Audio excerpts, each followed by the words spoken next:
They reached the city in the late afternoon, 1650 hours by Carlos's check, and prepared to drop out over a deserted lot. Apparently there was an underground facility or some such nearby, owned by Umbrella. At least that's what they'd been told at the briefing. Carlos got in line with his squad, assault rifle slung over his shoulder as he hooked himself to the drop line and waited for Harami to open the door. Directly in front of Carlos was Randy Thomas, one of the friendlier guys in A Squad.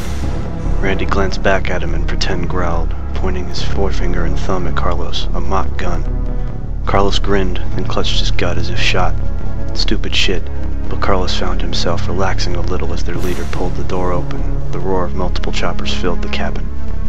2 by 2, the men in front of Carlos slid down the dual repelling lines anchored to the body of the helicopter. Carlos stepped closer to the opening and squinted against the whipping wind to see where they'd be landing. Their copter cast a long shadow in the late-day sun, and he could see men from the other platoons on the ground lining up by squad. Then it was his turn, and he stepped out a second after Randy, the thrill of the practical free fall sending his stomach into his chest. A blur of passing sky, and he touched down, unhooking from the line and hurrying to where Harami stood. A few minutes later they were all down. Almost in unison, the 4 transport copters swung west and buzzed away, their noise fading as dust settled around the assembled troops. Carlos felt alert and ready as the squad and platoon leaders started to point in different directions, assigning routes that had been plotted before they'd left the field office. Finally, as the helicopters grew smaller, they could hear again, and Carlos was struck by the silence of their surroundings. No cars, no industrial sounds at all, and that they were at the edge of a decent-sized city. Weird how one took those noises for granted, not noticing them at all until they weren't there.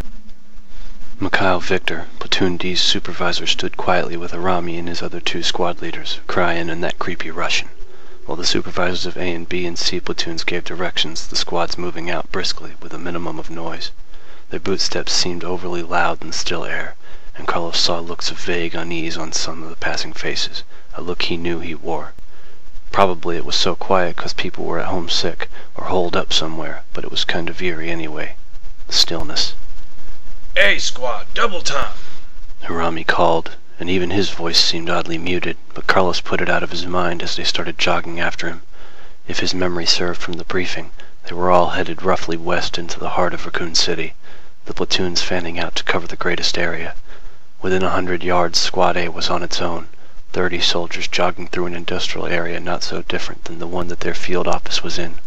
Run-down lots strewn with trash, weedy patches of dirt, and fenced-off storage units. Carlos scowled, unable to keep quiet.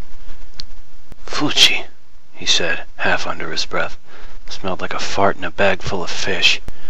Randy lagged back a few steps to run alongside Carlos. "You say something, bro?" "I said something stinks," Carlos muttered. "You smell that?" Randy nodded. "Yeah, thought it was you." "Ha ha, you'll kill me, cabron." Carlos smiled sweetly. "That means good friend, by the way." Randy grinned. "Yeah, I bet. And I bet that—" "Hold up and shut up back there!" Harami called a stop, holding one hand up to ensure silence. Faintly, Carlos could hear another squad a block or 2 north, the beat of their boots on pavement. After a second, he could hear something else. Moans and groans coming from somewhere ahead of them. Faint at first, but getting louder, like a hospital population had been kicked out into the street. At the same time, the bad smell was getting stronger, worse, and familiar, like...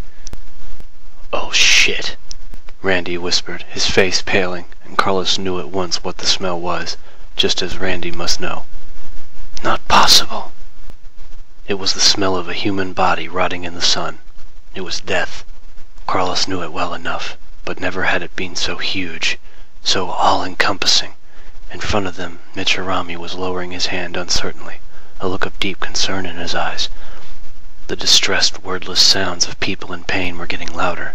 Harami seemed about to speak, when gunfire erupted from nearby from one of the other squads, and in between the blasts of automatic fire that ripped through the afternoon air, Carlos could hear men screaming. "Line!" Harami shouted, holding up both hands with the palms turned to the sky, his voice barely audible over the stutters of bullets. Straight line, 5 men facing front, 5 back the way they'd come. Carlos ran to get in position, his mouth suddenly dry, his hands damp. Short bursts of automatic fire just north of their position were getting longer, drowning out whatever else there was to hear, but the stench was definitely getting worse. To cap his worries, he could hear distant fire's soft, clattering pops behind the closer blasts.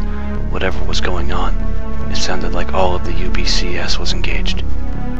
Carlos faced front, his rifle ready, searching the empty street that stretched out in front of them and teed 3 blocks ahead. An M16 loaded with a 30-round mag was nothing to scoff at, but he was afraid. Of what? He didn't know yet. Why are they still firing over there? What takes that many bullets? What is it? Carlos saw the first one. Then, a staggering figure that half fell from behind a building 2 blocks in front of them.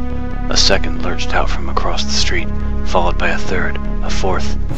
Suddenly, at least a dozen plodding, stumbling people were in the street coming their way. They seemed drunk. Christ, what's wrong with them? Why are they walking like that? The speaker was next to Carlos. Olsen was his name. He was facing the direction they'd come from. Carlos shot a look back and saw at least 10 more reeling toward them, appearing as if out of nowhere, and he realized in the same moment that the gunfire north of them was dying out, the intermittent bursts fewer and further apart. Carlos faced front again and felt his jaw drop at what he saw and heard. They were close enough that he could make out individual features, their strange cries clearly audible now.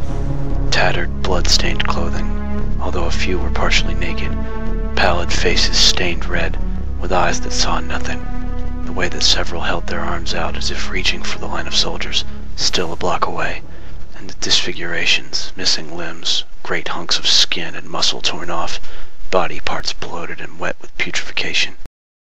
Carlos had seen the movies. These people weren't sick, they were zombies, the walking dead, and for a moment all he could do was watch as they tottered closer. Not possible. Chale. And as his brain wrestled to accept what he was seeing, he remembered what Trent had said about dark hours ahead.